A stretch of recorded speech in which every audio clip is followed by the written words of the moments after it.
bottle, I've been drowning, I've been floating away. Every other dollar that I got in bed, I probably went and pissed it away. I ain't fucking okay, I ain't liking it, babe. I don't even wanna talk, I'm just smoking my haze. I've been stuck in my ways, I've been stuck here for days. I've been staring at the clock as the radio plays. I'm enslaved. Yeah, rolling another, I'm stuck in my seat from the whole control of my speech. Yeah, I've been trying to get off this couch for a minute and a whole damn week. No kidding, I'm skinny, I cannot eat. Got a million motherfuckers that depend on me. Yeah, every friend in my family, from a girl, every fan I meet myself. I'm too on till I'm too off. Come down to make new thoughts, like jumping off of that rooftop. Oh my devil, when I do nothing to make moves based on my mood drops. Like who's lost? Like who's lost? It's yo, steadily killing me, running my brain full of shame, I don't wanna lose it. Full of stage, trying to find my pain. See the sun coming out of that rain. My day really not game, I'ma never slow down, I'ma never be hate. Stuck inside this prison, inside this cage, it's taking over.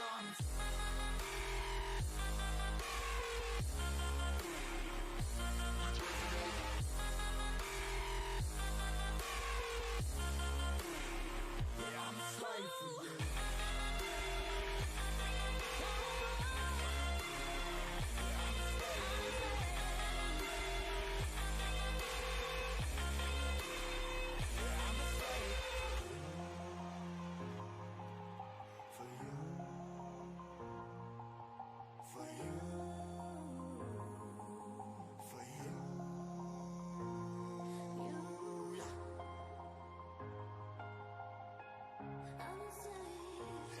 Slave for you.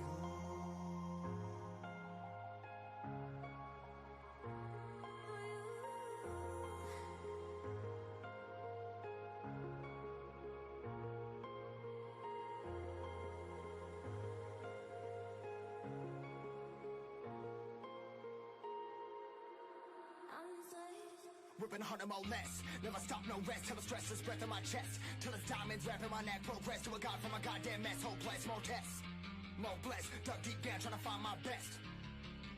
Find a beast, had to kill a conquest. I'm next. I'm too on till I'm too off. Come down to make new thoughts, like jumping off of that rooftop. Oh my devil, when I do nothing to make moves based on my mood drops. Like who's lost? Like who's lost? It's yo, steadily killing me, running my brain full of shame, I don't wanna lose it. Full of stage, trying to find my pain. See the sun coming out of that rain. My day really not game, I'ma never slow down, I'ma never be hate. Stuck inside this prison, inside this cage, it's taking over.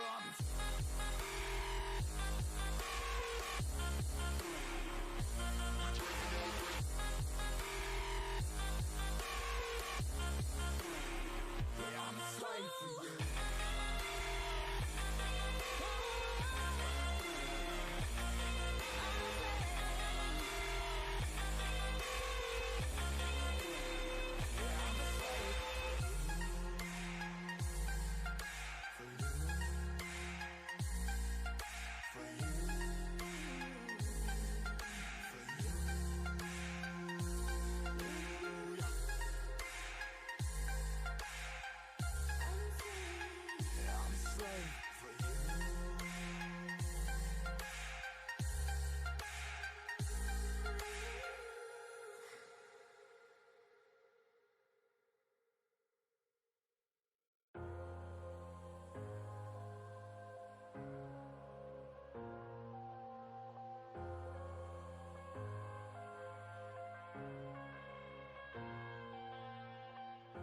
I'm headed to the bottom of the bottle, I've been drowning, I've been floating away.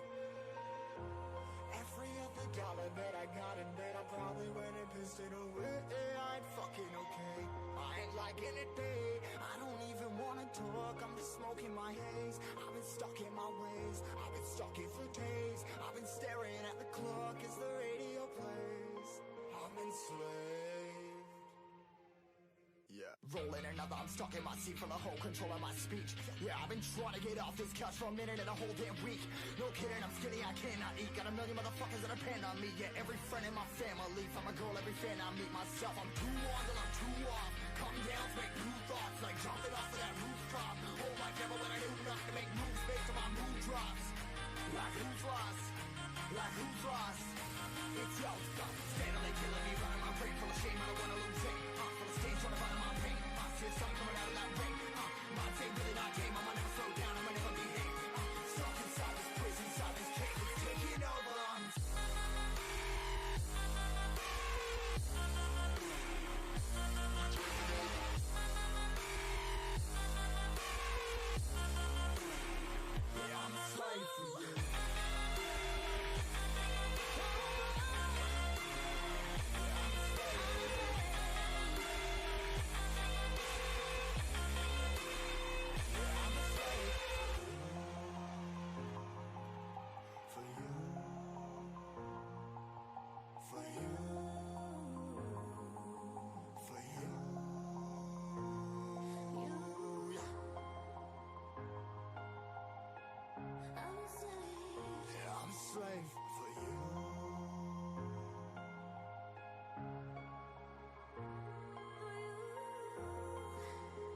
ripping harder, more less. Never stop, no rest, till the stress is breath in my chest. Till it's diamonds wrapping my neck, progress to a god from a goddamn mess. Hopeless, more tests, more blessed. Dug deep down, trying to find my best.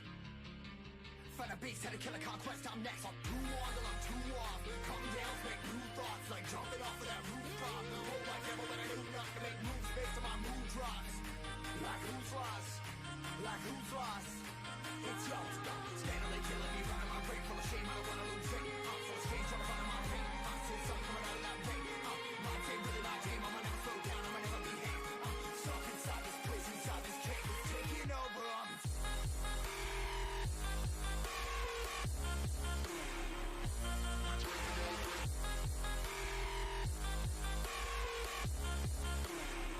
I'm a slave for you.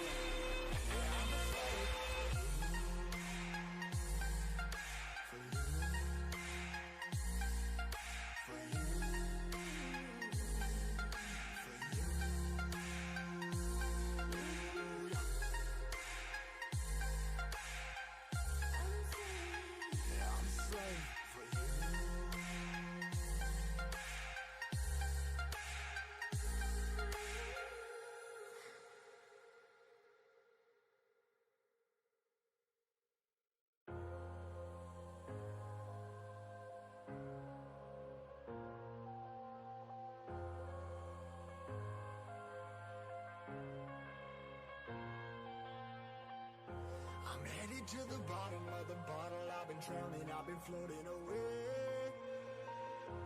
Every other dollar that I got in bed, I probably went and pissed it away. I ain't fucking okay, I ain't liking it, babe. I don't even wanna talk, I'm just smoking my haze. I've been stuck in my ways, I've been stuck in for days. I've been staring at the clock as the radio plays. I'm enslaved. Yeah, rolling another, I'm stuck in my seat from the whole control of my speech. Yeah, I've been trying to get off this couch for a minute and a whole damn week. No kidding, I'm skinny, I cannot eat. Got a million motherfuckers that depend on me. Yeah, every friend in my family, from a girl, every fan I meet myself. I'm too on till I'm too off. Come down, make new thoughts, like jumping off of that rooftop. Hold my devil when I do nothing to make moves based on my mood drops. Like who's lost? Like who's lost? It's your stuff, steadily killing me, running my brain full of shame. I don't wanna lose it. Full of stage, trying to find my pain. I see something coming out of that rain. My game, really my game. I'ma never slow down, I'ma never behave. Stuck inside this prison, inside this cave. It's taking over.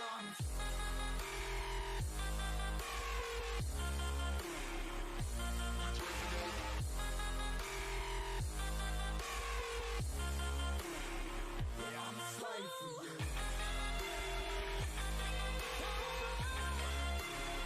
Yeah, I'm a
So you guys aren't confused, there are two penalty bans from CCGA. One of the, little penalty bans for not playing the required games weekly. Yeah, and unfortunately, the same thing happened last week, which is kind of a bummer. Yeah, But play your games. yeah, exactly. Like I don't know what else to say. Play, you Nope, got to play your games. that's right. Now, what would you like to see paired up with the Ezreal? Because I have an idea in my head, but I want to hear what you have to Um, say first. well, they needed some sort of engage, so I was gonna say Nautilus, but that gets locked in by Rising Stars Academy. They must be in my head right now, Yeah, that's a good one. because that's a terrifying CC combination with just Nautilus and then letting Draven throw the axes. Yeah, yeah. I think with CCGA, I would really like to see a Seraphine here, maybe even a Karma, because being able to that is I not at all what I would have chosen. I like the Braum. I do like the Braum here. It does a couple things. It gives you a beef.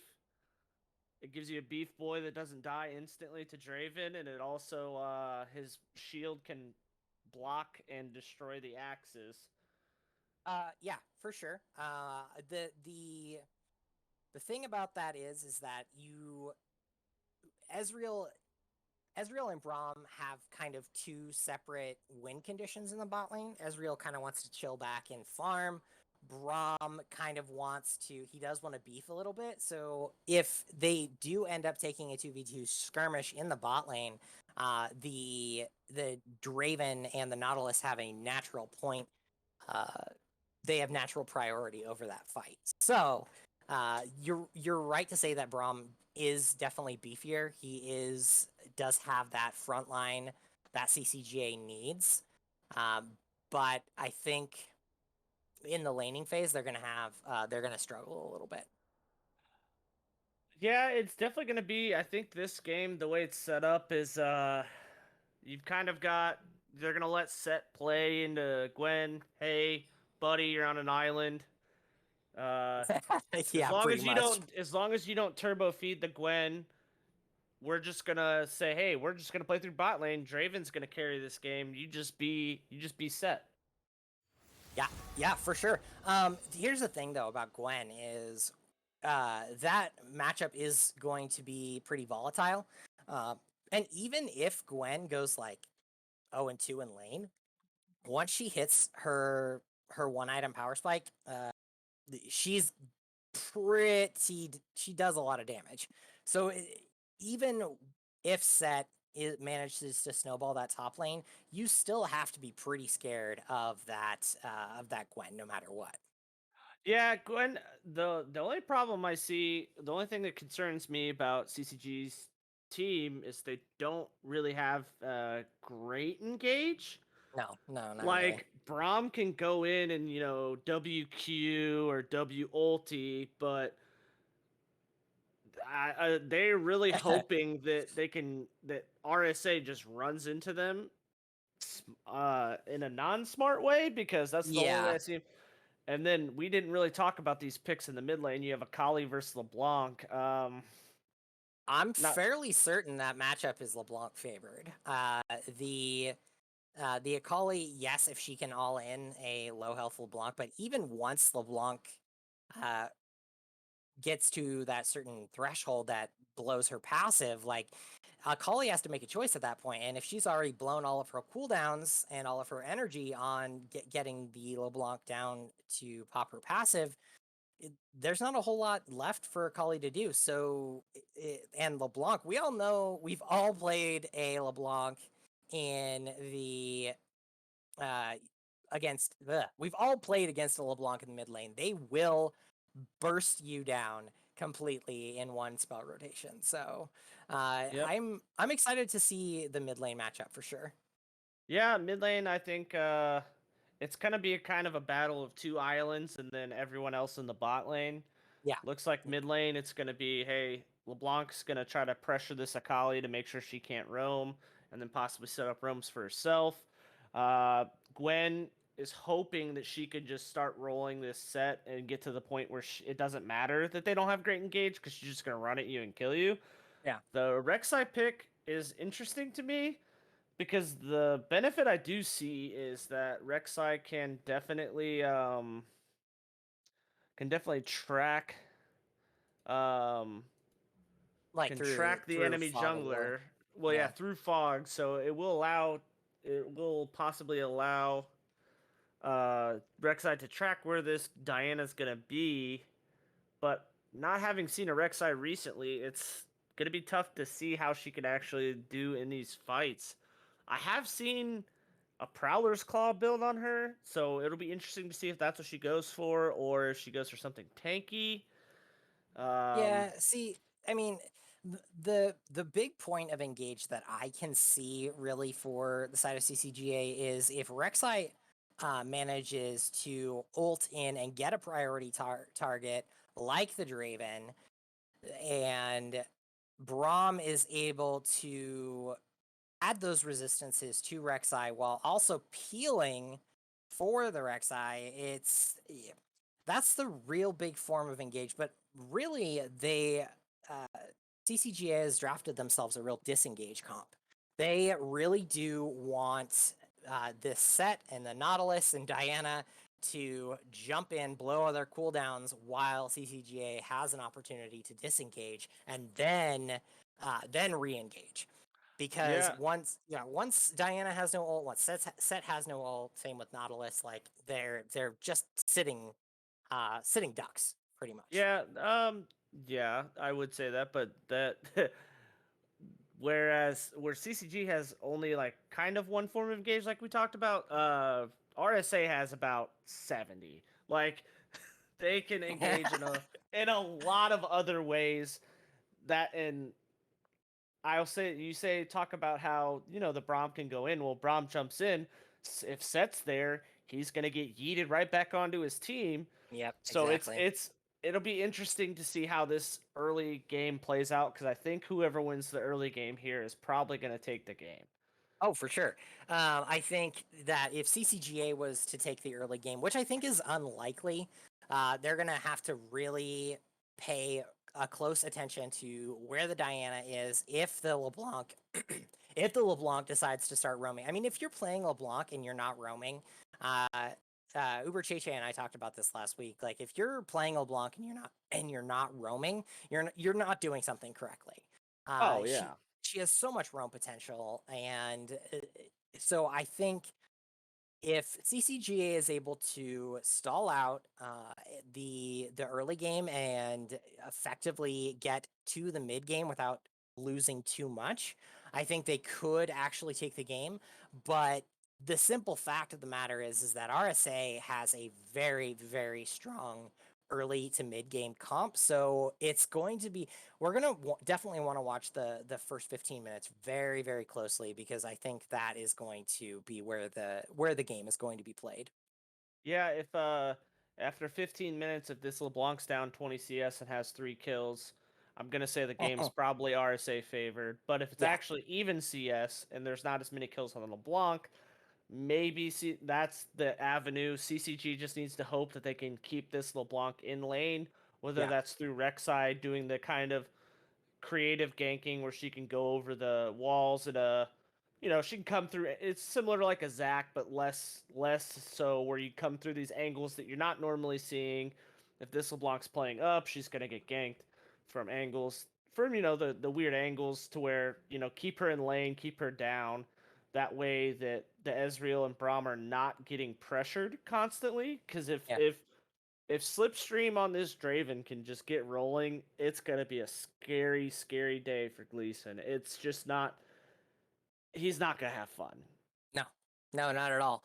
And another thing regarding the jungle matchup, the the Diana LeBlanc have a incredibly stronger 2v2. So when Rek'Sai goes in to fight for those scuttle crabs, either they're really going to have to play around that carefully. Rek'Sai's not going to have a whole lot of priority over those scuttle crabs. So they really, really have to play carefully around that. And like we were talking about, the early game being so important in this particular matchup or match. Rek'Sai, I would imagine, is going to be behind a lot of the early game. So it's going to be it's going to be scary for CCGA for the first little bit, but I think that if they are able to mitigate those losses as best as possible, I think they definitely do have a chance. 3-minute delay is over. We are now logging into the game. We are seeing what is my favorite thing, seeing what kind of skins people are using. Nice. Yeah. And we get to see the summoner spell choices. Yeah. Now, out of all of these skins, which one do you, just by skin choice alone, which one is going to win their matchup the hardest? Oh, purely based on skin, Santa Yep. Brom. Yeah, you think change my so? mind on that. Not the Obsidian set? No. No. I will give you that the sled with the reindeer, or is it Poros that are pulling him? It's Poro reindeers, so it's both.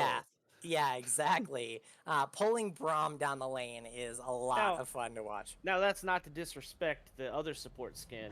I do like that Nautilus skin, but the superior Nautilus skin is the Astro Nautilus, but I believe it is competitively banned.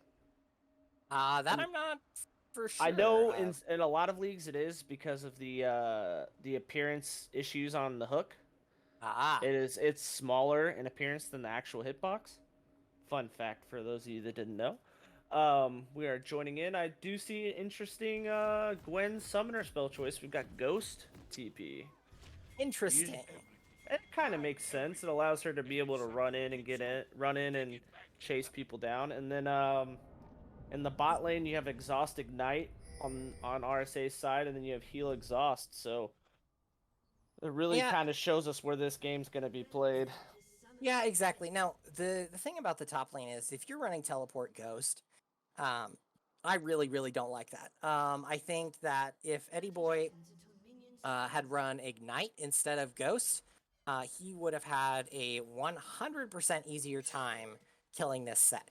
Because all he has to do is dodge Set's W, and once he blows Facebreaker, you ignite that set, he's not going to be getting any of his health back.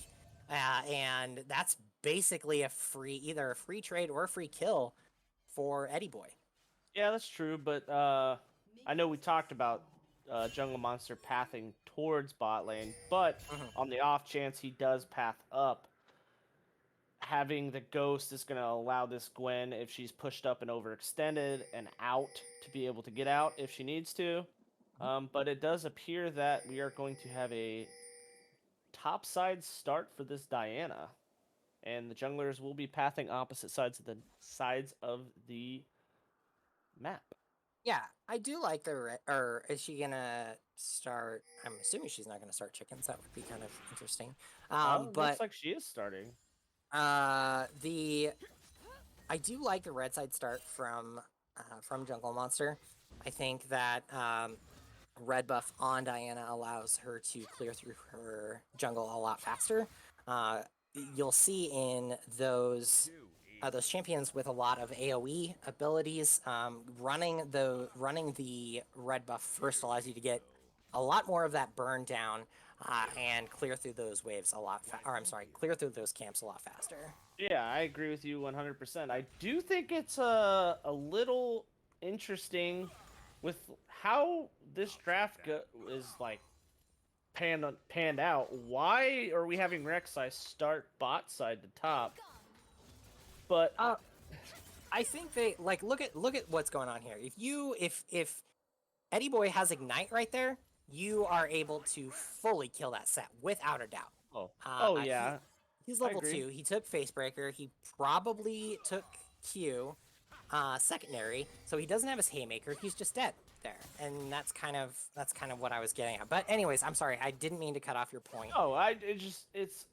I understand that. I want the Gwen to snowball, but she should be able to do that on her own. And if you know that the Diana is wanting to go bot lane, I feel like your best bet might be to match, but That's I guess that's I think just based on the fact that top lane's going to be a little bit more volatile than the top lane is going to be, or I'm sorry, the top lane is going to be a little more volatile than the bot lane is going to be. That pathing, Rek'Sai pathing from red to blue. as we see the chicken or the scuttle go down, Rek'Sai Yeah. recalling. I was thinking maybe she'd go for a potential gank, but Yeah, I was just saying that with that volatility in the top lane, yeah. pathing topside is going to be a little bit might have been a little bit easier, but yeah, like you said, she was able to take that scuttle, and they're just going to trade scuttles. Was able to also steal the Raptors before Akali got in there to place the ward down. That was something we did miss a little bit. Exactly. And that's a really good trade there for Neon Fire on this set. Now, really good use of abilities. Yeah, exactly. And you see you saw the set hit level 4 and immediately go in for a trade on Eddie Boy, which is really really good pattern of trading when he is basically on offense. Now, every time that he goes in for a trade at this point, Eddie Boy has to respect that. When you have a giant wave pushed up to the enemy, you basically have to give them a little bit more respect because minion going damage. in for the gank here, burrowing in, pressing Q. Did get a little bit of damage on the Nautilus, but other than that, just kind of gave information as to where she was. Yeah, and I mean, that's kudos to Draven and Nautilus for respecting that. Like, they kind of knew she was down there and played accordingly, because normally, they would be pushed up. So they definitely, that ward around the Raptor pit definitely paid dividends there. For sure. And you'll notice now that because Rek'Sai had to go back, that allows Slipstream and Iowa to get priority over this dragon, and that's going to be a free dragon over for the side of RSA. That right there is proof that one little ward can reap a lot of benefit. Yep, because exactly. you don't have your bot lane die there, force the enemy bot lane back, jungler recalls, and you get a Infernal Drake for basically free. Yeah. Oh yeah. And now, you'll see that Rek'Sai is pathing into Diana's blue side and not going to get anything for it. Oh, no, really Eddie good boy. trade coming through as the Haymaker does true damage down on Eddie Boy. Whew. Yeah. Yeah, and despite the fact that Gwen is 15 CS down, the wave is pushing into him, so he's not in a terrible spot at this point. Getting a good trade on Gwen, making him able to push that wave out so that he can get a good back in as well, so that he doesn't lose too much tempo over the lane. Yep, and then we see Iowa doing what he is pretty much known for, roaming with the jungler, getting vision, helping get the scuttle, making wreaking havoc on the map, while it looks like Slipstream just has a pretty brutal freeze going here, and it's gonna be pretty painful for this Ezreal to try to break that. Yeah, and we'll see if Diana does path over that blue side ward. The blue side ward on her red side, because they're basically forcing Ezreal to come up farther into the lane than he wants to. If Diana had pathed down that side, because they don't have much vision, Braum just placed a ward in the middle of the river, and because they don't have vision on that side of her jungle, that puts Ezreal and Braum in a really sticky situation where they are in a dangerous spot, even to gain experience. So Diana does have the opportunity to gank down there, very, very simply. Look at this! I mean, look at this bevy of pink wards. I mean, one of them is being cleared out by Rek'Sai there, but they know where. I said it earlier. Rek'Sai is going to be able to track this Diana, but the Rising Stars Academy are tracking this Rek'Sai everywhere she goes. Yeah, exactly. Now, that isn't to say that Sorsha has not done a good job being able to, like, she's not terribly behind in farm. Yes, she is 2 or 3 camps behind, but she also has made a gank in the bot side, alleviating some pressure, making it a little bit easier. The haymaker, the face breaker come through. Just a little tradesy in the top lane. He's just giving him a little bit of love. That's all. Yeah. That's it. Yeah, Like those. a Mortal Kombat get over here. That's right, exactly.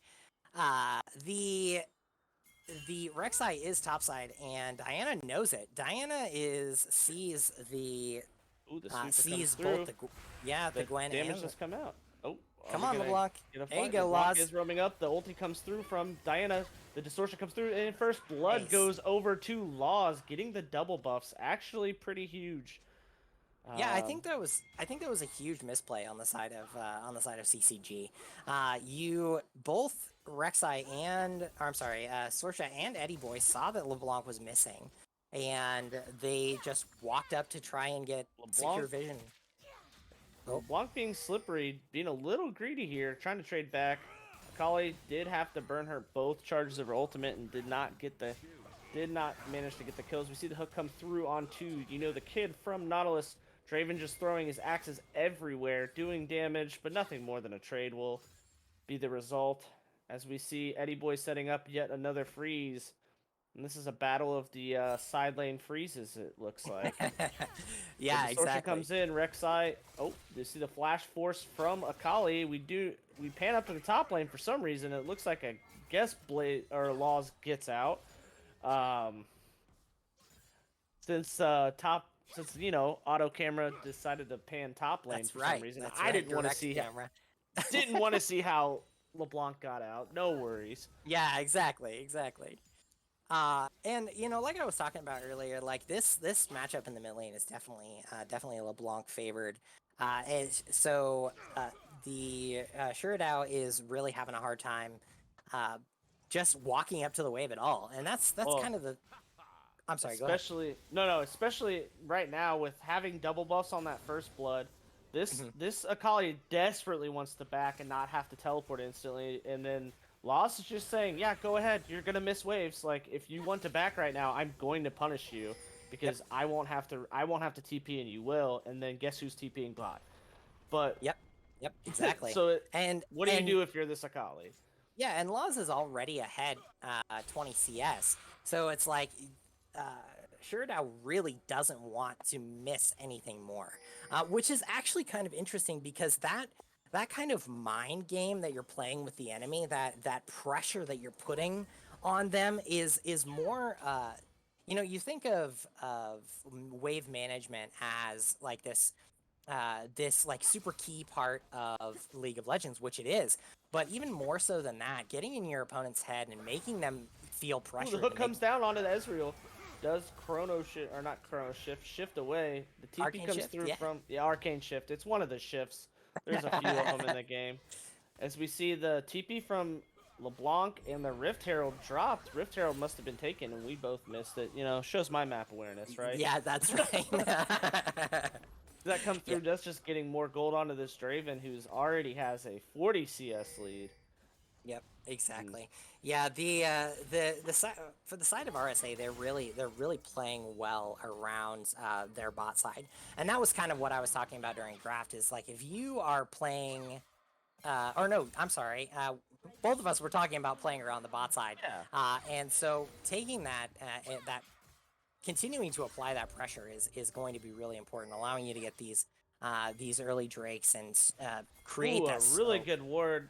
Does get knocked up, pulls the face breaker down. The Unstoppable gets the solo kill from Neon Fire onto Eddie Boy. The ultimate from Gleason does do a little bit of damage, but what did I just watch there? Honestly, some really good awareness out of Neon. Yeah, as soon as he warded, obviously you see the Rek'Sai, but Rek'Sai just went for it and said, "Hey." And Eddie Boy is like standing way back, like almost near that first rush there, trying to push the wave, and then Rek'Sai decides to go in without him, and so I think a little bit of a miscommunication. I think. Well, Eddie Boy is a new top laner, so there is a little bit of appearing to be a little bit of a synergy issue because Like Eddie Boy was trying to set up a bigger wave, so the dive was a bit easier. Yeah, I think you're right. I think it was just a solid miscommunication. Yeah. And I mean, you see that despite that, Gwen still has a 30 CS lead, but that is kind of balanced out by this 30 CS or almost 40 CS lead down in the bot side for Draven. Well, yeah, and if I'm honest, 13 minutes into the game, if you tell me a set's down 30 CS and a Ezreal's down 30 CS, who am I more okay with that? The set. He can still be useful with less gold, and whew. Yeah, exactly. And I think that has a lot to do with the fact that, I mean, Draven did just get buffed. He's a lot. He does have a little bit more of that AD now. And so I think that it makes Ezreal's job of just farming a lot harder. And I know that I have seen Slipstream and Iowa take some really good trades, which has just pressured Gleason off the wave a lot more often. So they're definitely Slipstream and Iowa are definitely having a good lane phase for sure. Yeah, they're very proficient in the lane. I am a little surprised that we have not seen more ganks as the hook does come through onto the Braum is able to use his W to escape, but if I know this Draven, he is chomping at the bit to cash in his stacks right now because he has quite a few and he wants gold, you know. Draven players are probably some of the most greedy players in League of Legends. Slipstream's Draven being no exception as the hook does come through, the ult comes out, the E is through, the first tower does come through, the dash comes onto this Ezreal, gets exhausted almost instantly, the flash comes through, Draven is able to cash in the stack after the Ezreal dies and the Braum also falls to this Draven, who probably has a king's ransom now after that cash in. Yeah, exactly. And you see you see them setting up for the dive right. I mean, from the get-go, you see the Laws is basically behind the tower, you know, giving them, putting the pressure on them to either back way, way, way up, or they're gonna lose that fight, or they're gonna have to fight it in. Yeah. CCG did respond as best they could. They took their two members that were not able to make it to the dive, threw them mid, got about half of the turret down. Obviously, ideally, you would get the whole turret down, but they did what they could, and Draven did get quite a bit of money. He finished he only had the Noon Quiver and now has a completed shield bow. This man is going to hit like a dump truck. Yep, for sure. And not to mention his serrated Dirk. So if he's able to get a good Q on Akali or Azriel, I mean, anyone but Braum, really. Yeah, I was gonna say even Gwen or Rek'Sai, like, yeah, it's gonna hurt for sure. It's definitely gonna hurt.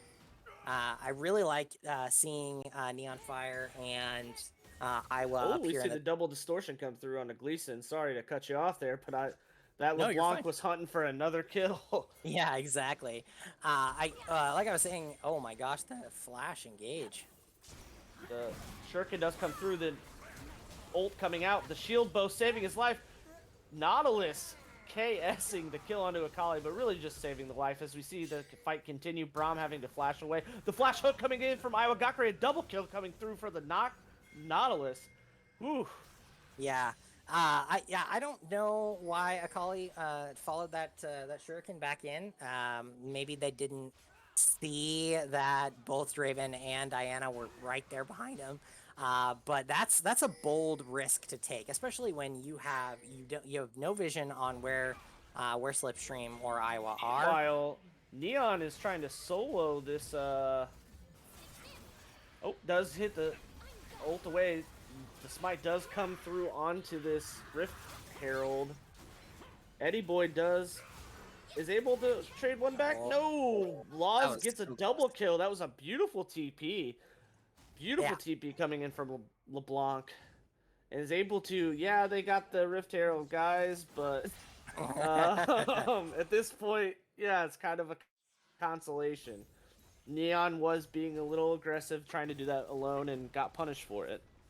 Yeah, exactly. And then, you see, RSA just clearing vision around that. They did get the, like you said, they did get the Rift Herald. But the problem is that it's, it's not really, that's not as big a deal as the 2 kills onto RSA. Yep, and then right now we've got about about what, 2-3 minute timer until this dragon, and that's a 4th dragon already. CCG is gonna have to do whatever they can to farm up and be ready for this fight here in the next couple minutes. Yeah, because they're giving a 22 minute soul is not what you want to do with an early game. No, not at all. No, not at all. The problem there lies with the fact that what are they gonna do? If they fight this, they're just gonna get aced, and they're in a tough spot. So I mean, it seems to me the choices are either give up the soul, or lose the game. I mean, that's how it feels to me at this point. As we see the burrow coming in, forcing the flash of the Neon. The flash coming through from the Rek'Sai, not able to get the knockup from the passive. Unlucky, not able to burrow up. Is able to clear out a ward, take a little bit of a... Did force the flash out of Neon, which could be crucial here in the side lanes. I just think... I think we need to... Well, at this point, I think CCG just needs to let RSA just push waves into him and farm up the best they can until this 4th dragon, because that's where they kind of have to fight. Yeah, for sure. I mean, and not to mention, Baron is up in 10 seconds. So, ooh, we see a cheeky brush play possibly here. Braum. Oh no, Braum. The hook comes through, the snare goes down. The dash in, the ultimate coming through from the Diana. The Draven is able to get 1 kill. Draven able to get 2 kills. We see a double kill coming from Slipstream. 3-0-2 now on this Draven, and that's just, that feels bad. You have to check it. We didn't have a blue. Yeah, that's just unlucky. Yeah, that was bold. They obviously they didn't have any vision there. They did. Ezreal did send a Q, which did proc the Divine Sunderer, but it was just too little, too late at that point. Braum was already. Nautilus was throwing the Q as he got hit. So. Yep, exactly. Hello, Matson. Matson said hello to us in the chat. Hello, Matson. I mean, with Baron on RSA now, they are able to just really get these waves pushed. Winter's Bite does land, but it's a LeBlanc. She's gonna double distort. Yep, and she's gonna hippity hop away. Yep, exactly. Yeah, they're having a bit of a rough time. 10k gold down at 21 minutes. But what do you think? How does CCGA get back in this game? I know you said that you just want to have them sit back and farm. But I mean, in reality, 1 minute till this dragon. Yeah. How long is that going to take for them to get to those item breakpoints? Well, it's not really getting to a breakpoint. It's getting as much gold as possible before the dragon comes up, and then now that the dragon's up, hey, whatever you've got to fight with that. So. Yeah. As much as you can, and Rek'Sai is pathing towards top lane, so I'm not really sure. I mean, I guess they're gonna try to push top lane and get as much as they can with the Rift Herald. Yeah. Oh no, the Rift Herald had already been dropped. And Neon Fire's just trading towers here. Akali dashes through. Is forced to use the ultimate to get away from this CCG death ball that's rolling through the bot lane right now, and using that Baron buff to just they're just totally roll over this game. Yeah, and you see Gwen and Rek'Sai on the top side trying to, or it looks like they were trying to get pressure in response to this bot lane push, but the simple fact is that RSA just pushes harder. I mean, they have Baron and they have 4 people rotating bot. Like, it's just like you're not going to outpush them. So I'm glad to see that they did recall and answer that push.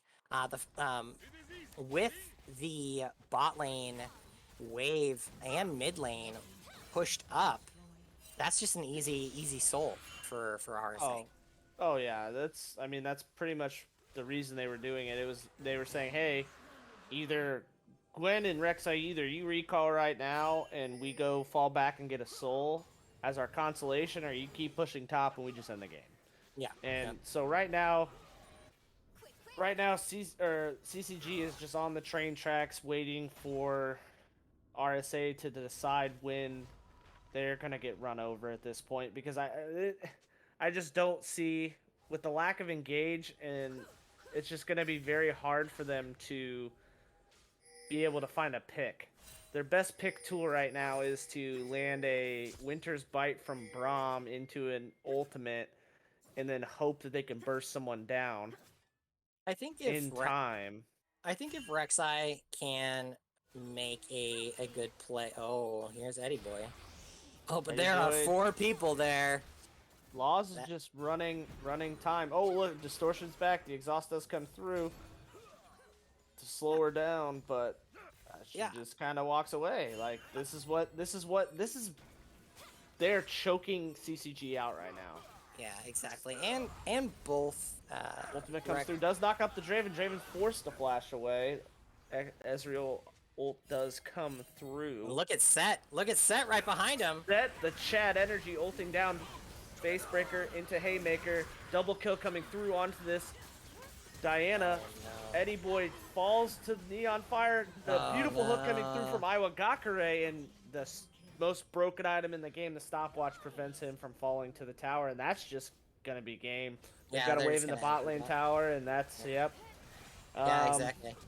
Yeah, I mean, the RSA team just played that game really, really cleanly.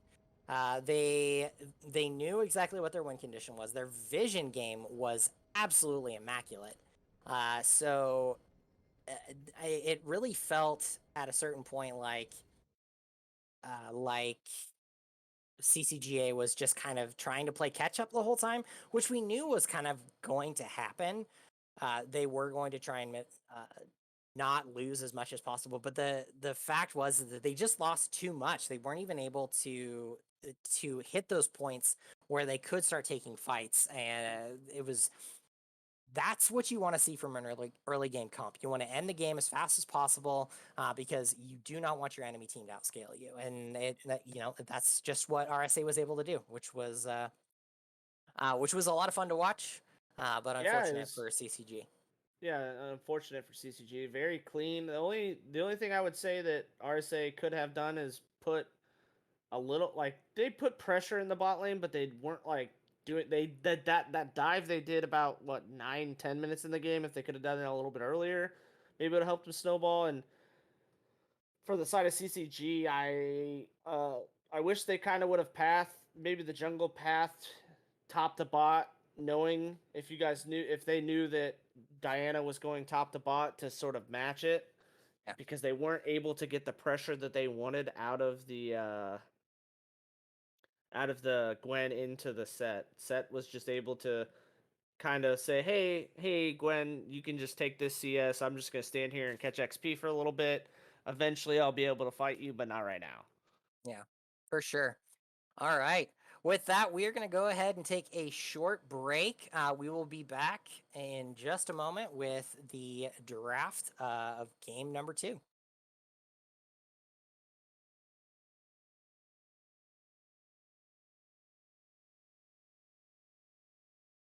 I'm a slave for you.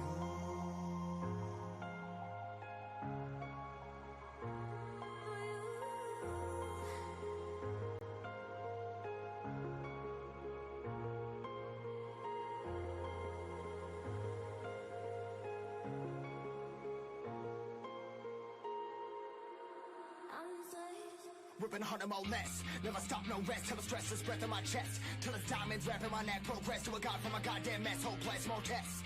More blessed. Dug deep down, trying to find my best. Find a beast, had to kill a conquest. I'm next. I'm too on till I'm too off. Come down, make new thoughts. Like jumping off of that rooftop. Hold my devil that I do not can make moves based on my mood drops. Like who's lost? Like who's lost? It's yours. Steadily killing me, running my brain full of shame. I don't wanna lose it. I'm so strange, trying to find my pain. I'm still something coming out of that rain. My game, really my game. I'ma never slow down, I'ma never behave.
I'm headed to the bottom of the bottle. I've been drowning, I've been floating away.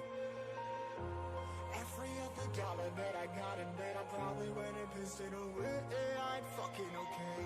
I ain't liking it, babe. I don't even wanna talk. I'm just smoking my haze. I've been stuck in my ways. I've been stuck here for days. I've been staring at the clock as the radio plays. I'm enslaved. Yeah. Rolling another, I'm stuck in my seat for the whole control of my speech. Yeah, I've been trying to get off this couch for a minute and a whole damn week. No kidding, I'm skinny, I cannot eat. Got a million motherfuckers that depend on me. Yeah, every friend in my family. From a girl, every fan I meet myself. I'm too on till I'm too off. Come down, make new thoughts. Like jumping off of that rooftop. Oh, like never when I do not to make moves based on my mood drops. Like who's lost? Like who's lost? It's your stuff. Steadily killing me, running my brain full of shame. I don't wanna lose it. Full of stage, trying to find my pain. I see the sun coming out of that rain. My day really not game. I'ma never slow down. I'ma never behave. Stuck inside this prison, inside this cage. It's taking over.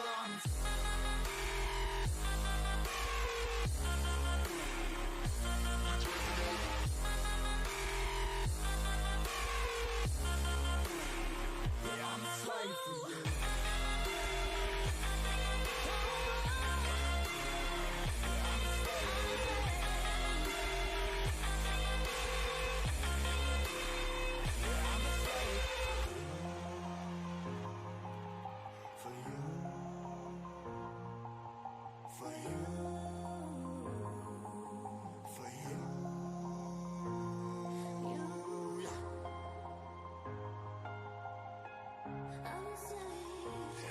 Slave for you.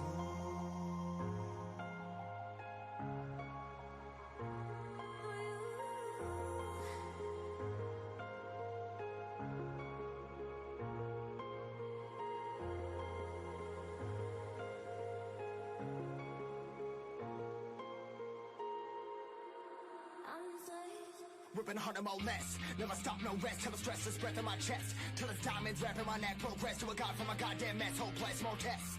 More blessed.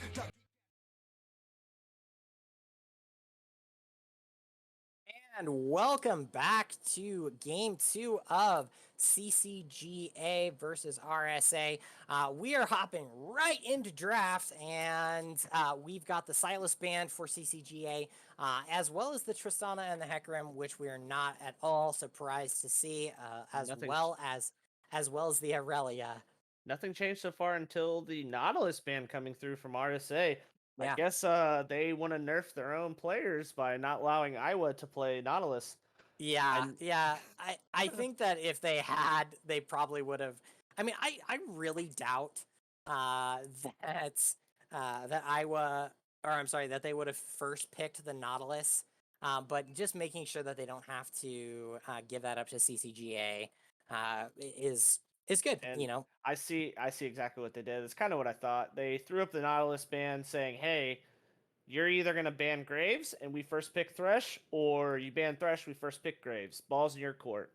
Yeah. What's going to happen here? And then Iowa is just as impactful on the Thresh as he is the Nautilus. Is a little bit more of a roamer on the Thresh, but you know, I haven't seen Iowa play Thresh, and the last time, I believe, honestly, the last time I saw him play was actually, I think he played ADC, I want to say. So I'm excited to see his Thresh. Oh my gosh, Varus. Varus and is the lock. Interesting. Yeah. Nocturne hover. Yeah, the Varus is really highly underrated. I know he's played a lot in pro. Ooh, whoa, the blind pick GP here. Was that a misclick, or because that's very early for a top lane? You know, I think Varus is actually the Nocturne, apparently. Oh, okay, got it. Okay, so Gangplank is really strong into a lot of the current top laners, or I shouldn't say like solo queue top laners, but because you've got like Camille, Fiora, Set.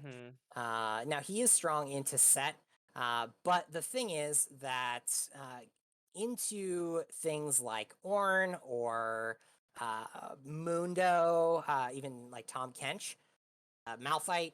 Gangplank is really strong. I do like the answer though from RSA Urgot. Yeah.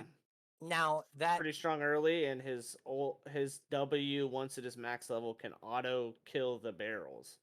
yeah, exactly. Now Urgot, if he is able to land his E, that's basically going to win him the trade. The problem is that with the Gangplank orange, it's going to make getting and sticking on the Gangplank a little bit more difficult. Yeah, the Rakan pick coming in a hover of a Leona ban. Oh wait, it's a penalty ban. That's right. That's a penalty ban. I was gonna say I sincerely hope they're not thinking about banning Leona because the Thresh was first picked here. But I do like, but also not like I like parts of the Rakan into the Varus, but at the same time, or into the Thresh, but at the same time, there's part of me that doesn't like it. You see the Galio ban coming through. Yeah, Would actually be great with the Rakan. That's a nice ban away there from RSA. There's going to be no ban here. We're not going yeah. to fall for a Leona hover again. I think that the I mean, we see the Draven come through here, and so having CCG on a more, I think they're probably going to go back to the Ezreal, I would imagine, uh, because there are very few safe, I would say, safe picks into Draven. At least in the early game, you basically have to kind of chill and farm. So I would imagine they're probably going to default to the Ezreal here. Ezreal is also good with Rakan because they both do have the ability to kind of hop in and out of fights. So they do have that ability to stay a little more safe. So Yeah, and they definitely have a little bit more engage here with the Nocturne and the Rakan. Heimerdinger, is that a real pick? Because if so, we're gonna have some. Okay. So it's Rakan is actually Leona, so and then which interesting, and then Heimer is Jinx. Jinx. So Yeah.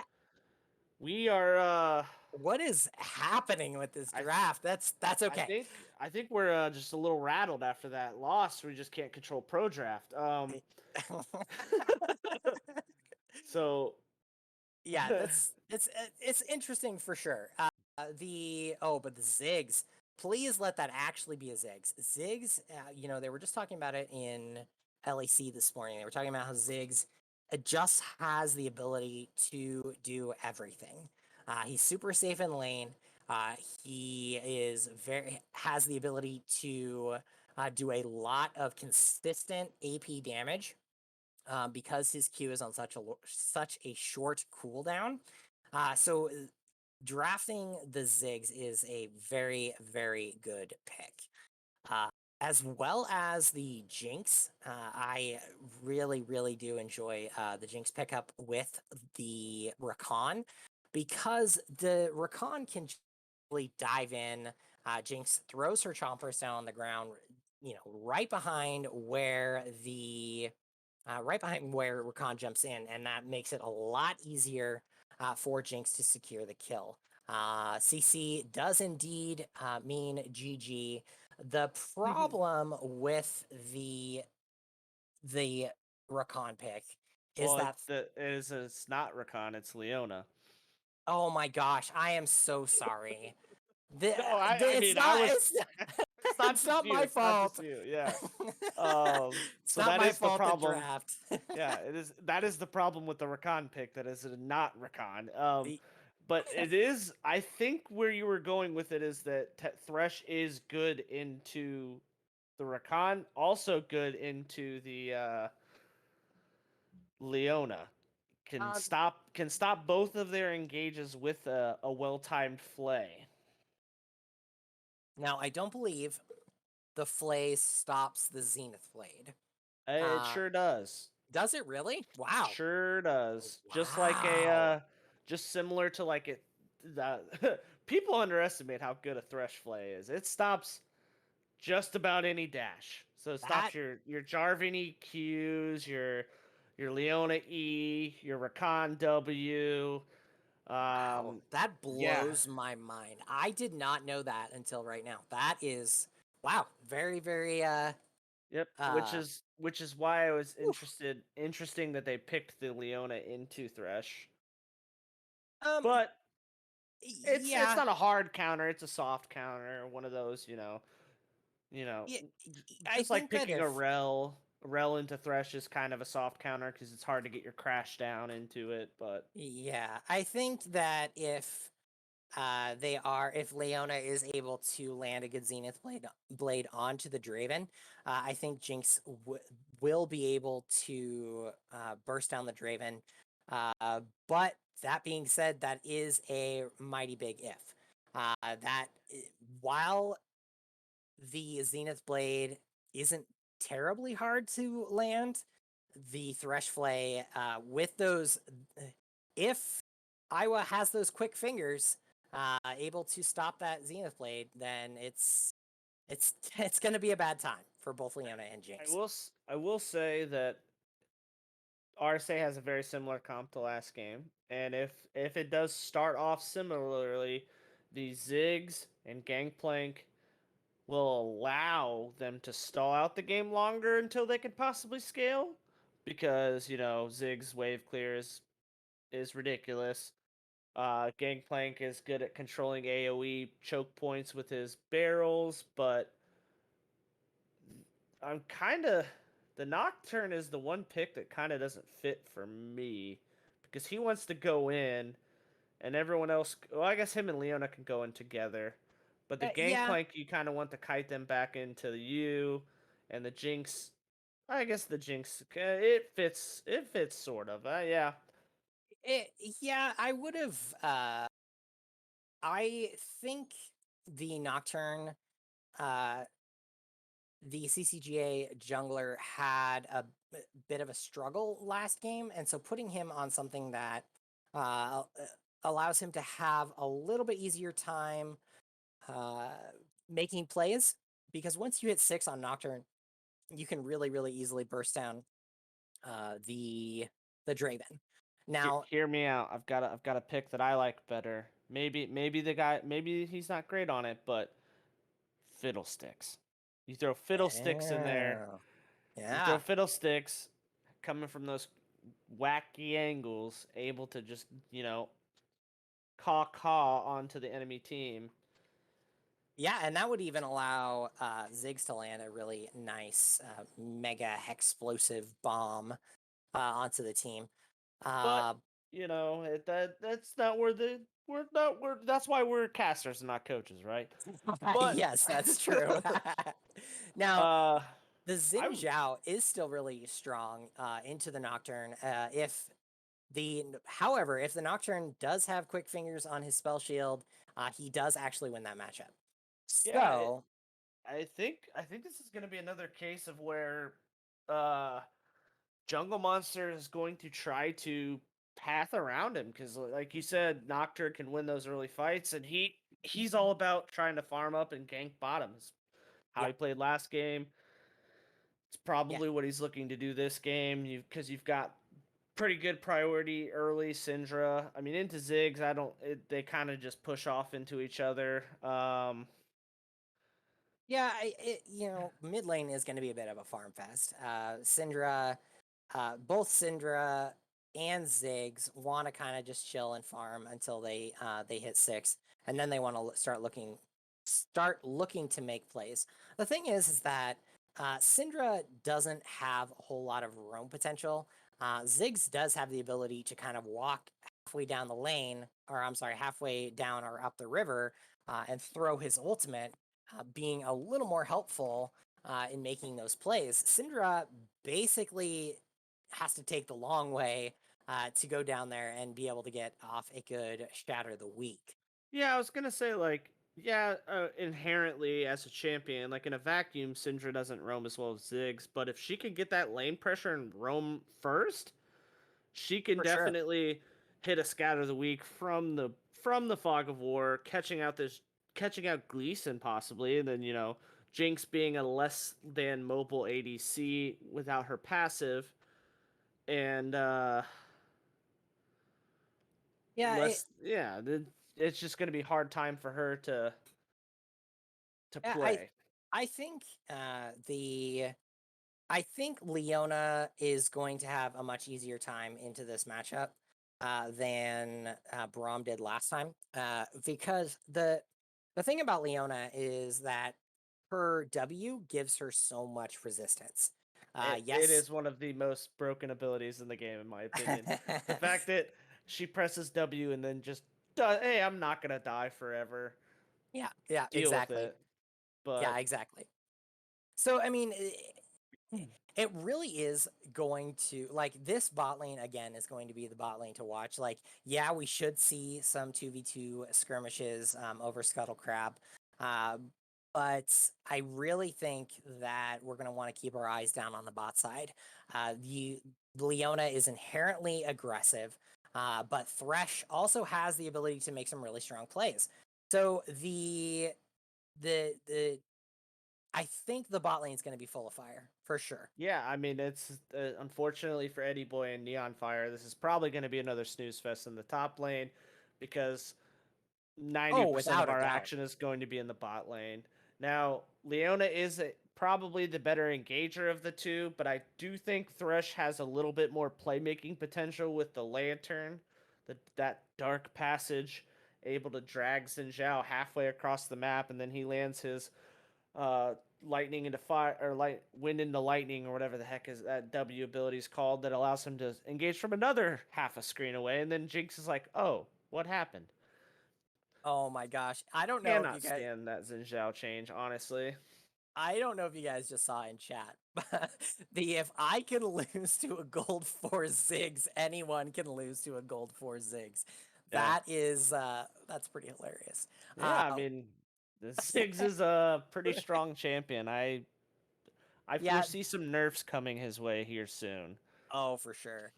One thing that I didn't uh, get a chance to comment on is the Hextech explosive bomb from Ziggs on top of a Leona ult with a Gangplank ult. They do have a nice circle comp. They do have a nice circle comp. I That will is give them a that. lot of AOE damage.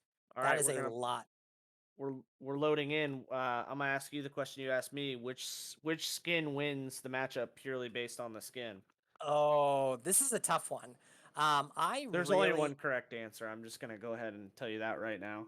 uh okay, I am gonna go with Dragon Slayer Xin Zhao. The correct. I'm sorry. I'm sorry, Zyphus. The correct answer was Pajama Guardian cosplayer got. Um, it is the well, superior skin. uh, okay, so the reason why I say Dragon Slayer Xin Zhao is because whenever I play Xin Zhao, I always play that skin. I have played Urgot maybe 4 or 5 times, and being a top lane main is I don't play a whole lot of Urgot, so I don't get to see a lot of his skins. But Well, it is I is a wonderful skin, and trust me, I oh my love that. gosh, look at that! I love that Thresh skin. That is the Thresh skin I use. I think I use a different chroma than Iowa. I use the purple and gold one. I believe he usually uses the no, he's using a different one this game, trying to match the Draven here. But Nice. I do like all the skins really in this game, except for the Leona one. That one's kind of to me. I use Barbecue or Damwon personally, but I haven't seen the damn one yet. it's clean. It's Yeah. very clean. Speaking of clean skins, the new Sentinel Vayne skin, Oh, that is very fire. clean. As we have a dance off on the top lane again this game. I do appreciate when two gentlemen can dance against each other in the top. Yes, exactly. And there's no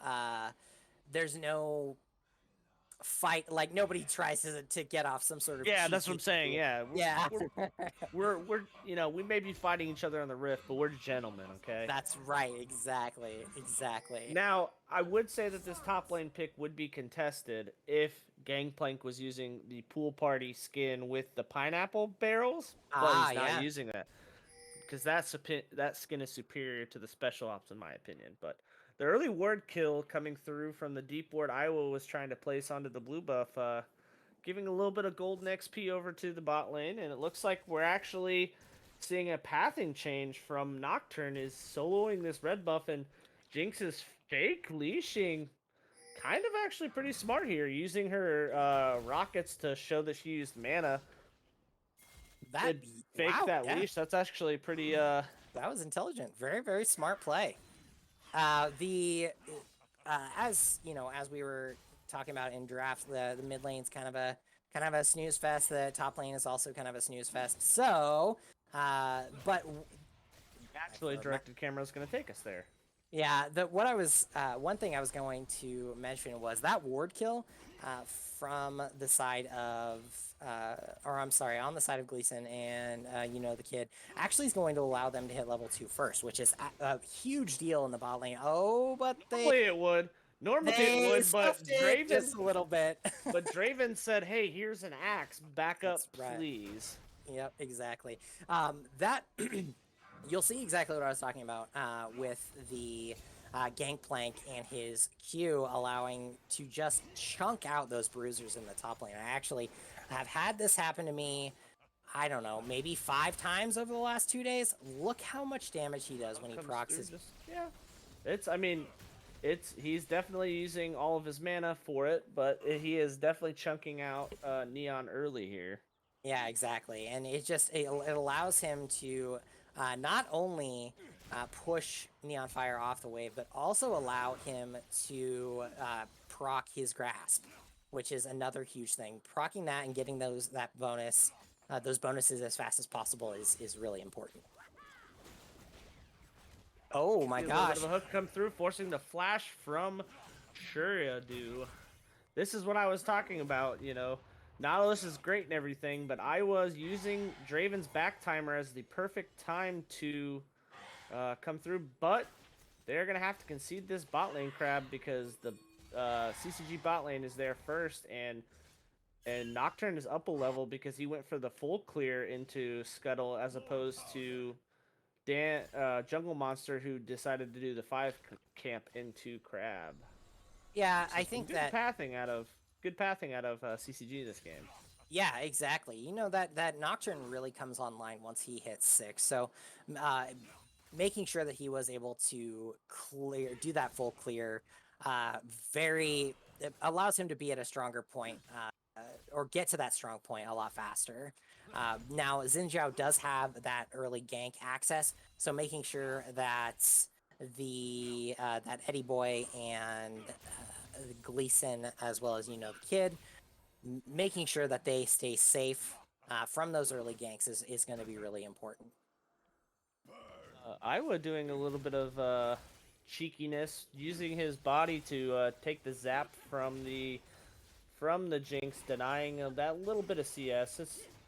It's worth taking the damage sometimes just to deny that one little creep here or there, just because it's a little bit of a tilter there for the Jinx, as she's down another 10 CS early, as we see the bot lane roaming together. And oh yeah, they're gonna get vision down on the blue side. Another thing to kind of point out is about this Draven Jinx matchup is that you could see that just in order to stay within spitting distance of Draven's farm, Jinx has been having to use her rockets, forcing her to be able to use her mana and put her in a lower position to be able to engage. So Leona is not able to, even if Leona does manage to land a Zenith Blade, Gleason may not have the mana to actually complete those engages if things keep going this way. Yep, and then that's exactly what, like you're saying, the fact that the rockets are having to be used in order to get CS is really, it's not the ideal situation for this Jinx. She wants to be able to alternate occasionally so she can get the Jinx having to use the zap. Setting up for a recall here, as Nocturne is hovering mid like he wants to gank, and he's checking the Raptors that are already gone. not really getting much done, but this is I- setting. If Gleason pulls off the reset here, it's definitely as we see the Ultra Oh. Mech or Death Rocket, or not Rocket. Laz. Sorry, we've seen Oh all the my ultimates gosh. get burnt here as the first blood does come through onto the Nocturne. Kind of disrespectful as the Lantern comes through. Jungle Monster is able to get onto this Leona, forcing the flash from the Kid, and we see Neon Fire going aggressive onto this Gangplank at the same time.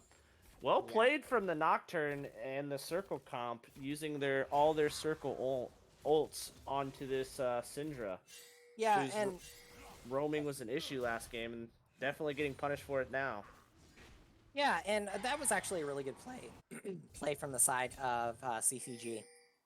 You see, they have the vision, and they have the vision of Syndra roaming, and RSA does not have vision of Nocturne in the river. So he's able to basically just walk up and fear her. It didn't look like he had the second, or I'm sorry, he did look like he was able to proc his spell shield, which does give him a lot more attack speed. So he was able to get that kill. But then once the Gangplank ulti came out, I genuinely thought that Syndra was going to get out because basically he just started walking away. But thankfully he was able to land that Q onto her and secure Really that kill. good cannon barrage helped. Yeah. That slow definitely doing some work. The Nocturne ult does come through. Ooh, there's the fear and the flash. Dash and the flash coming through from Neon Fire after TPing does kind of feel bad. It just uses TP to get back to lane because Eddie Boy had kind of set up a freeze there, so it needed to sort of break it. Getting a flash out of a Nocturne ult's obviously not the idea what you want fully, but you'll take it. Yeah, I mean, the Nocturne ult doesn't have a terribly long cooldown. The flash coming through, the hook coming out from Iwagakure is able to get the Scatter the Weak onto... Where's the ulti? Almost! And in a great ultimate coming through from this Draven, able to cash in those stacks he had early, and then the beautiful Lantern from Iowa pulling Jungle Monster out of that turret situation. That's just, honestly, you can't really be mad if you're that Ziggs. That's just well played from the side of RSA. That's just some beautiful League of Legends right there. Yeah, for sure. And if you're Jinx right now, you're just slamming your head on your keyboard going, oh my gosh, this is just what I needed. Another Draven snowballing, who's going to snowball out of control. It's just, I feel really bad for her. I think if the Draven ult hadn't come through, I think they still secure that kill. But the fact Without a doubt, that's just but but they the still fact get that the that kill. gold- But yeah, the fact that that gold and the kill go on to the Draven, allowing him to cash in that passive is just he already has a serrated dirk and a longsword. Like he's about to have a lot more pain coming the way of this Jinx. The death sentence does go wide in the bot lane there. I really would like Flash being forced out of GP as we see a three-man gank. The stun does come out. The orange is okay, but not that great okay as Neon Fire is able to get the kill onto Gangplank, and in a true fashion, these players decided to make us look like idiots by throwing some action top lane. That's right. Right. One thing I was going to kind of bring up about that roam that Iowa was able to make mid, is the fact that I would really like to hear their comms, the comms that are going on right now, because that is in the second game in a row where Iowa has roamed mid and they've caught out the CCG mid laner. It's almost like they're not. Every single time that Thresh is missing, I would let the mid laner know, like, hey, I was missing again. Like, I'm not seeing nearly enough missing and careful pings coming from this Leona. You need to just be almost screaming to the point. You see the Nocturne ult coming through. It looks like it's gonna go mid. Has to drop a pink ward over the pit, and the double ultimate's expended onto this Syndra and not able to get the kill. You got to feel great if your Law's there, but... Yeah, and Laws does have the refillable potion, so he is going to just basically heal up enough to stay in lane. I don't think he really needs to reset here.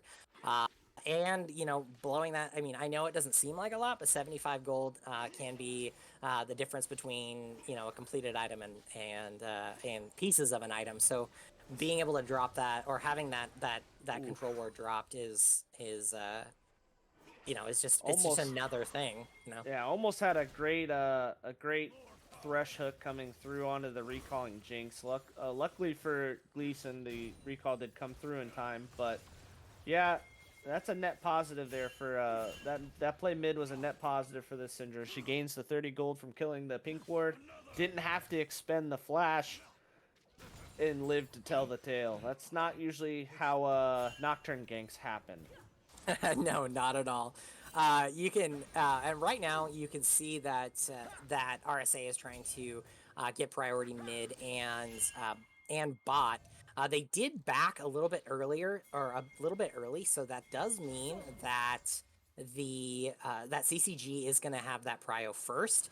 Meaning that they are going to have an opportunity to get this dragon a little bit easier, but it does not look like they are going to take advantage of that because Shuradao does want to take a reset. He is TPing back to lane though, and Jungle Monster is just going to start this up. And bot lane relegated to taking Gromp. That yeah, while you say they that CCG did back second, that did allow them to have the early wards, but that did allow also Draven to go spend some money, and he almost has his completed item, whereas Jinx has 2 components. So that I think that's why they had to relegate themselves to taking Gromp, and Shuradu had to kind of just TP back mid because they weren't going to be able to contest that Ocean. The Lantern does come through, pulling the Nocturne, baiting the Nocturne ult out. As you see the gangplank come through, the double stun coming onto this Nocturne. Is the Ignite going to be enough to kill? And Iwa Gakure is able to kill this Nocturne. That was unfortunate use of ultimates there from CCG, but I mean, you should have banned the Thresh. That's what it's looking like here.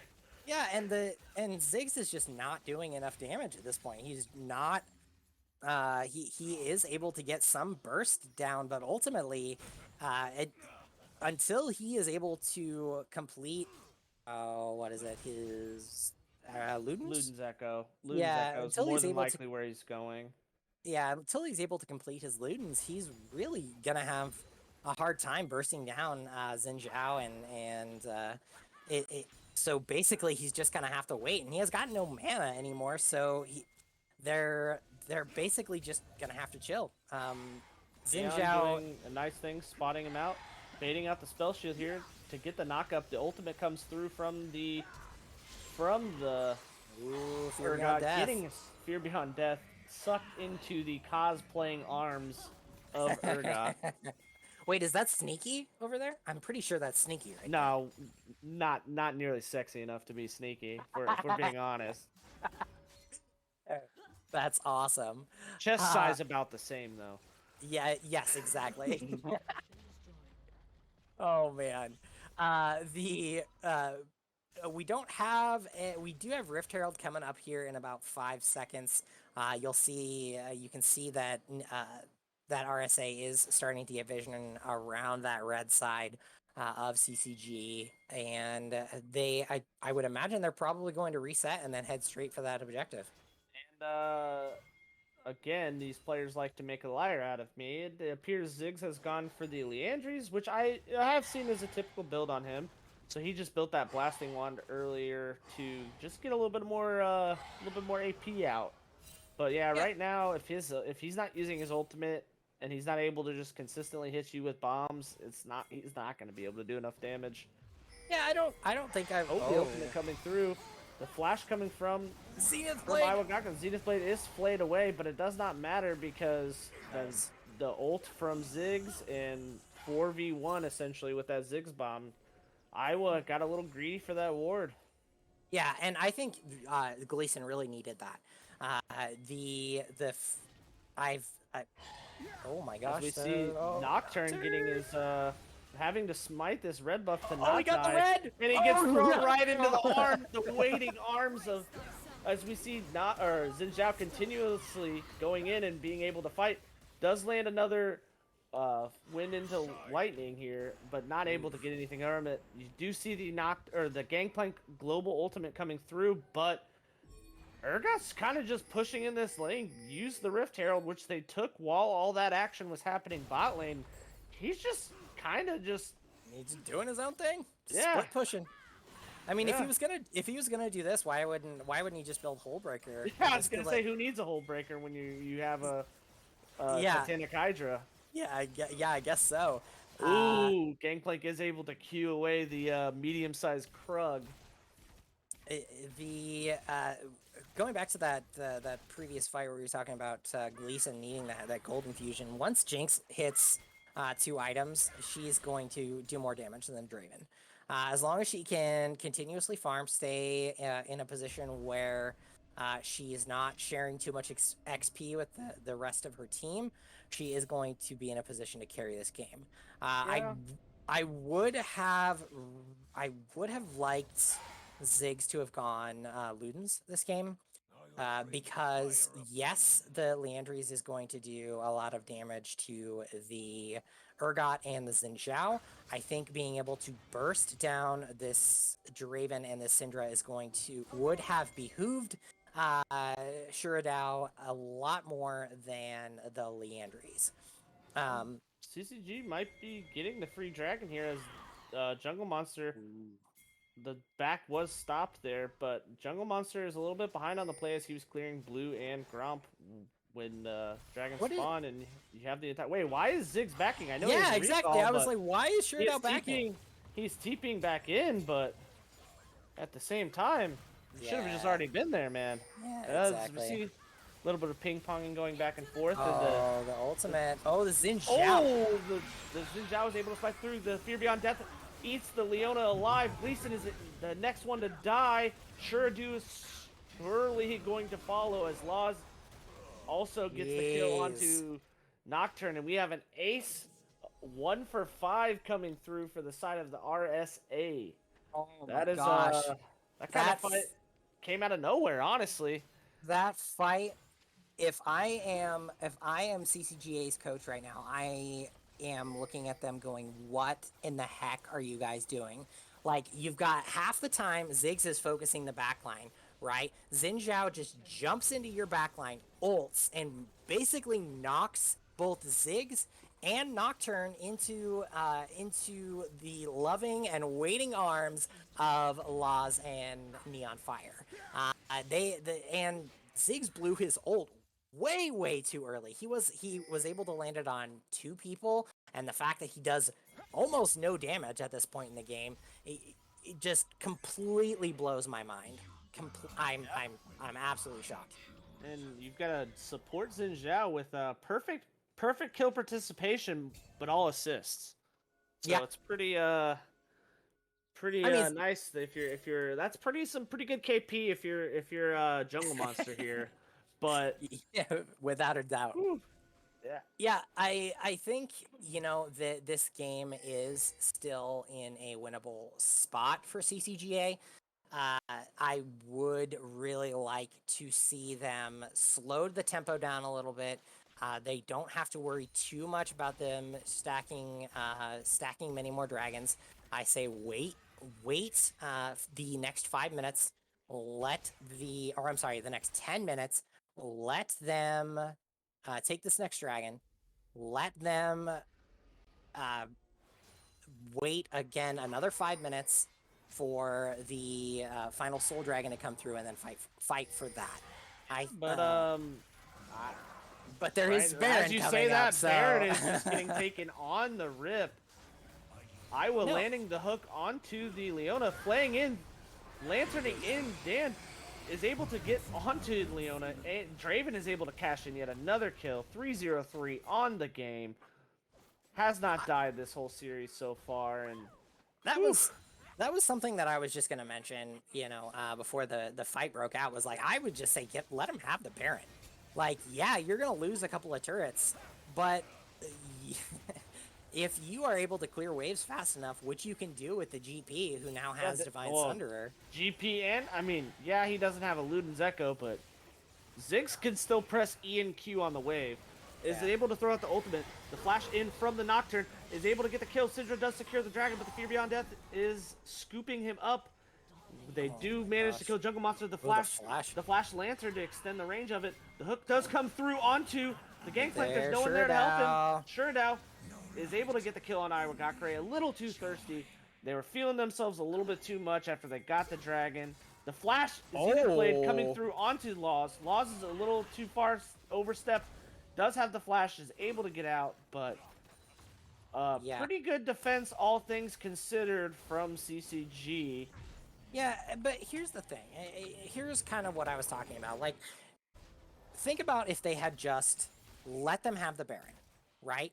They already have the Baron at this point, and so for that fight, you know you're behind, and fighting is not going to end well.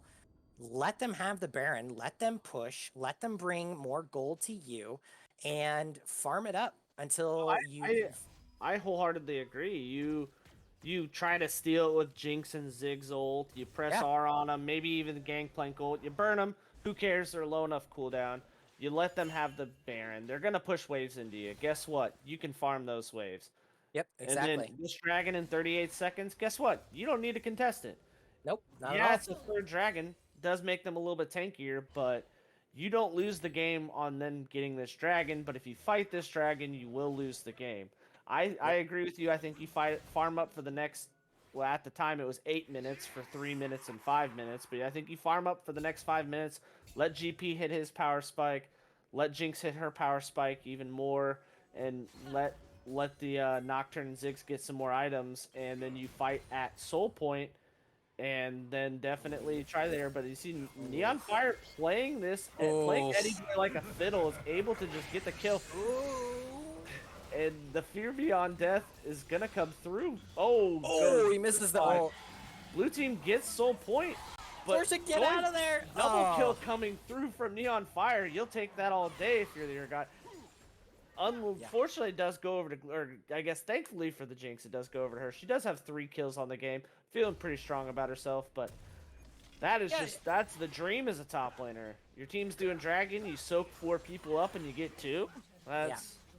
Yep, exactly. And, you know, like you were saying, like, Jinx is getting to that point. Xin Zhao goes in onto Shuradu, forcing his ult out to not take damage from the Ziggs or the Jinx, but kind of just backing him off the turret and saying, hey, we kind of want to chip this thing down.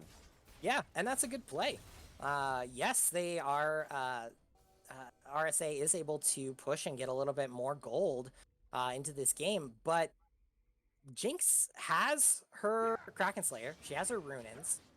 She has Last Whisperer at this point. Like, she is getting there. She is going to be a force that you don't want to mess with here coming up in the next few minutes. So I really want to see the blue reset on no. Which, all things considered, he might have done that on purpose, so he didn't kill it, so that way Syndra can have this blue buff. Yeah, we're just gonna go ahead and give him the benefit of the doubt. He was trying not to BM Laws, who doesn't have flash and probably really needs that blue buff. The hook does come through onto the Leona. Not gonna get much other than just saying, "Hey, I could still hit that skill shot." Yeah, exactly. He's just showing off at this point. Yeah, it's an intimidation hook. You throw a couple of those every game when you play Thresh. It's like, yeah, I'm not really gonna do much with this, but I'm just gonna let you know that I will throw this. Oh my gosh, that reminds me. The other day, I was playing a normal game with a friend, and I thought it would be fun to try and troll my buddy. So I flashed over a wall. He's playing Olaf, taking his blue buff. I flashed over the wall to try and steal the blue buff from him, and I still missed it. I still missed the blue buff, and it was a major feels bad. That almost makes the story funnier though, because like if you steal it, that's just you being toxic. If you try to steal and miss, that's just a funny thing to happen. That's just me being an asshole. You know what I mean? You see the siege coming through from the Baron up. Oh wait, no, they do no longer have Baron, but they still are able to siege with all the pressure they have. But sieging into a Jinx and Gangplank is gonna be pretty tough. And Yeah. looks like Nocturne's just itching to ult, but the one person Yes, he can he is. readily ult is either Draven. Oh, the Hex flash over the wall, hook Ooh, coming through, close. but they saw it coming. He was on a ward. Jinx doing some damage to the Thresh. Why didn't Leona go in there? I think they take that kill. I think you don't want to. They don't want to risk Draven just shredding. He has Collector. He's gonna be hard to kill because he's got that shield though. As the Nocturnal does come through, Draven. the hook does come down. Draven's feared. Draven's feared. Draven's ulted by the Gangplank and the Ziggs. The ult does come out. The Scatter the Weak into the the flash. Fear beyond death into the fear. Is it? That's a double. Or Iowa getting the kill on the Nocturne. Nocturne dying. Lee Sin dying. Eddie Boy having to flash away from Neon Fire. The counter pick into the Gangplank, showing why he. Everyone the is superior top laner here. Everyone is so low. Oh my gosh, and that's what I was talking about earlier. These fights could very, very easily go on to the side of CCGA. It's just about playing around that Draven. Yes, the Urgot is getting a lot scarier right now, but I think if you can get rid of a large portion of their damage, it's going to make these team fights a lot less scary. Yeah, at the same time, though, I still think they just burnt Nocturne ult, which is back up because it's short cooldown. Ziggs ult on with Dragon in 40 seconds. Granted, both abilities are up, but you burnt a couple different ultimates just to not kill the Draven. Yeah, he did flash away. Which is something. Yeah, you did get the Draven flash. The Nocturnal does come out. It is onto the Zhonya's up. Zhonya's up. Laws is able to get the Lantern out of the Ziggs ultimate. The hook comes through. League of Draven gets yet another kill. Eddie Boy's running for his life, and Slipstream's the emote. Slipstream's just gonna cash in and the that League Draven of is so Draven, strong. baby. Oh man, and look at Neon Fire. He doesn't care. Neon anymore. Fire doesn't even care that a tower's hitting him. Yeah, this this one's not looking good for the red team here. Yeah, they are gonna go ahead and take that free dragon. Picking off Sorsha and Eddie Boy was really what they wanted at that point. Or I'm sorry, really wasn't what they wanted. They wanted the dragon, and that's why I was surprised to see Sorsha and Eddie Boy so far pushed up. You can see that in the blue side of CCGA that they have so much vision, or RSA has so much vision there, allowing them to just get those easy picks. And now they're just going to rotate up towards Baron. Iowa and Neon are going straight for this guy. The death sentence on Vision is able to secure the Baron after the Urgot finishes off the Nocturne. I think we're going to just see a game-ending push here because RSA is in full control, and this game is going to go how they wish. Oh yeah, without a doubt. You see Xinjiao pushing top side. You see I was hunting for the death sentence. It does land onto Eddie Boy. Eddie Boy does eat an orange, so it is okay. Yeah, and they're just doing a perfect 1-3-1 here. They're getting these waves pushed in. They want to make the siege as easy as possible and as difficult as possible for the side of CCGA. Goes a little wide, you know. Yeah, clearing out that vision on the side. I was showing why they first clean. Showing why they first picked the champion. You know? Yeah. Yep. Exactly. Yeah. Very, very, very clean, and nobody's gonna stop this Urgot. And they have 3 people pushing mid. It's just they're easily sieging down this base. This game is it's basically over. I think that we're gonna have one last fight here. One last fight here where Nocturne ults. He's not gonna ult onto anybody because they're a 4-man group. The Leona ult does go wide. The Nocturne does go onto Laws. Laws gets pushed away. The kid goes in with the Zenith Blade. Slipstream is dead. Slipstream does die. Fall to Eddie Boy. Lee Sin is able to kill Iowa Gakure. This might be the resets that they're looking for here, as we see a positive fight coming through from CCG. Oh my gosh! Yeah, able to get the shutdown. Oof. Yeah, Laws got caught out. So as soon as Sorsha went in on onto Laws, the Draven was going way too far forward and was just burst down by both the Ziggs and the Gangplank. A really, really good plays for CCGA. Very, very, very clean. Or not. Yeah, I shouldn't say the cleanest, but definitely good play. Yeah, I mean, they live to fight another day. Remember the Alamo, right? Like That's right. When the chips are down and you're about to hit our Nexus, we've got a couple good fights left in us, you know? It's Exactly. And I think that that fight put a fire under CCGA because we definitely know that they want to win this game. They're not going out without a fight. We didn't really get a chance to talk about this in the little bit of the pre-match because we kind of jumped right into the draft. But this is currently a battle for last place between the two teams, both 0-2 in their series records. A couple unfortunate results, but this doesn't look like a couple 0-2 teams playing today. They're looking a lot better, I would say. And yeah, without a doubt, they're fighting it out. Nocturnal does come through. Are we going to go on? Anybody does go onto the Urgot. Urgot's going to be very hard to kill. Does dash away. The hook does come through onto Eddie Boy. Is oranged away. Draven ult comes through. The Ziggs ult does not kill Iowa because he has the Zhonya's. Zhonya's comes out from Eddie Boy. Eddie Boy is going to just delay the inevitable as the hook comes through. Yet again, Draven with yet another kill. Double kill, in fact. And it looks like we're going to have to see the end of the game here. The GA is popped. Sure do flashes away. The two carries remaining for CCG are just watching like, RSA, watching RSA send them to the bottom of the ocean group. Yeah, that last fight, I have no idea what was going on. Like Sorsha goes in on the Urgot. That is not the target you want to be going in on. That is not the target you go in on. Like even if you do get the fear down, which you probably won't because he can just E away, you don't do enough damage to actually burst him down. And by the time you do spend that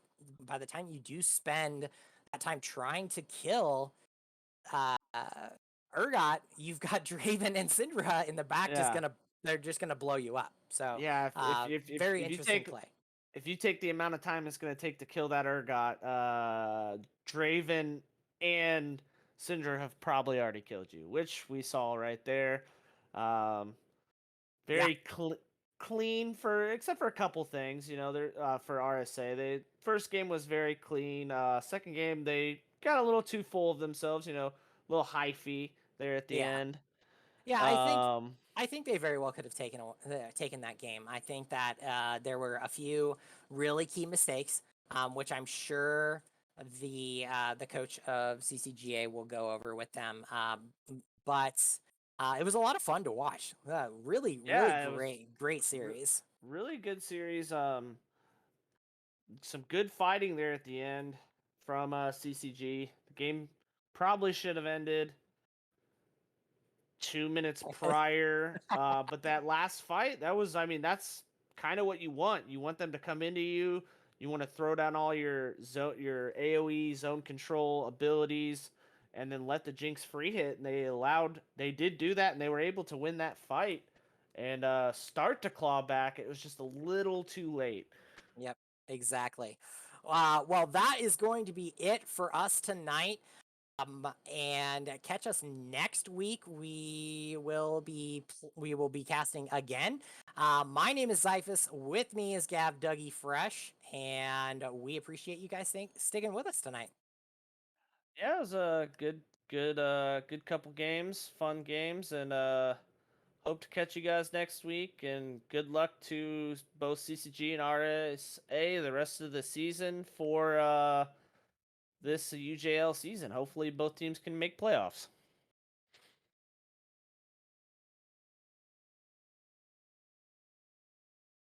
No rest till the stress is breath in my chest, till it's diamonds wrapping my neck. Progress to a god from a goddamn mess. Hopeless, more tests, more blessed. Dug deep down trying to find my best.